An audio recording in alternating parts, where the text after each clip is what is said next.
राम जी ने कहा तुम कितने ही नाटक बना लो, हम तुमको छोड़ेंगे नहीं, हमने प्रतिज्ञा की है। तुरंत राम जी ने एक बाण उठाया। अब नाम जापक की नाम ही रक्षा करता है, तो राम नाम कवच बन गया काशी नरेश का। और राम जी का अमोघ बाण राजा के निकट आकर छुआ भी नहीं, लौट के फिर तर्कस में आ गया। हाहाकार मच गया, राम जी का बाण कभी लौट के तर्क, ये क्या हुआ? राम जी बोले भी कुछ नहीं, दूसरा बाण उठाया, अब की बार जरूर समाप्त कर देंगे तुम्हें। बोले महाराज अब क्या होगा? बोले अब दूसरा मंत्र, सीताराम राम राम सीताराम राम राम सीताराम राम राम सीताराम राम राम सीता, बोलिए राम सीताराम राम राम सीताराम राम राम सीताराम राम राम सीताराम राम राम सीताराम राम राम सीताराम राम राम सीताराम राम राम सीताराम राम राम सीताराम राम राम सीताराम राम राम सीताराम राम राम।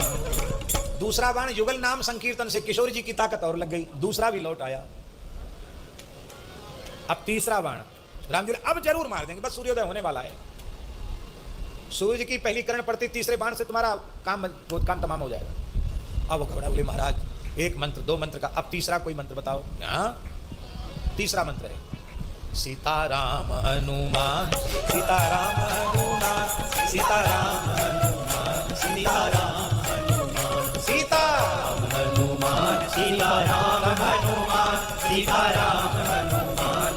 सीताराम हनुमान सीताराम हनुमान सीताराम हनुमान सीताराम हनुमान सीताराम हनुमान सीताराम हनुमान सीताराम हनुमान सीताराम हनुमान सीताराम। राम जी ने तीसरा बाण लिया, धरती डगमगाने लगी, समुद्र क्षुब्ध होने लगे, आकाश से तारे टूट टूट के गिरने लगे, दिशाओं में अग्नि लग गई, महाप्रलय होने वाला है जैसे, हाहाकार मच गया। उसी समय ब्रह्मा जी शंकर जी सब आ गए, नारद जी भी आ गए। बोले महाराज राम जी का तीसरा बाण भी व्यर्थ हुआ, तो राम जी मर्यादा पुरुषोत्तम है, उनकी मर्यादा चली जाएगी, उनकी प्रतिज्ञा की मर्यादा चली जाएगी। और यदि नाम तीसरे बाण ने काशी नरेश का अनिष्ट किया तो युगल नाम और साथ में परम भक्त हनुमान जी के नाम की मर्यादा मिट जाएगी। महाराज नाम की मर्यादा भी रहनी चाहिए और आपकी भी मर्यादा रहनी चाहिए। राम जी बोले कोई बात नहीं, हम तो गुरु जी प्रसन्न हो जाएं तो सब ठीक है।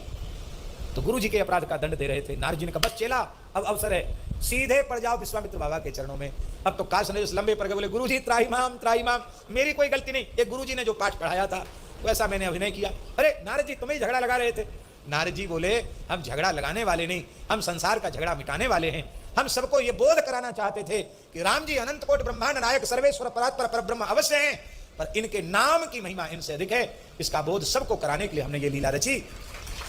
अब जैसे ही चरणों में प्रणाम किया विश्वामित्र जी के, त्राहिमाम पाहिमाम, विश्वामित्र जी ने हृदय से लगाकर कहा रामभद्र मैंने राजा को अभयदान दे दिया है, इसे क्षमा कर दिया है, तुम्हारे भाव से मैं अत्यंत संतुष्ट हूं, आप तीसरे बाण का प्रयोग न करें।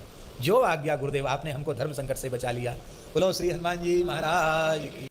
इसी के साथ हम आपसे आज विदा लेते हैं और आगे भी इस तरह की पौराणिक एवं धार्मिक कथाओं को सुनने के लिए चैनल को लाइक एवं सब्सक्राइब अवश्य करें।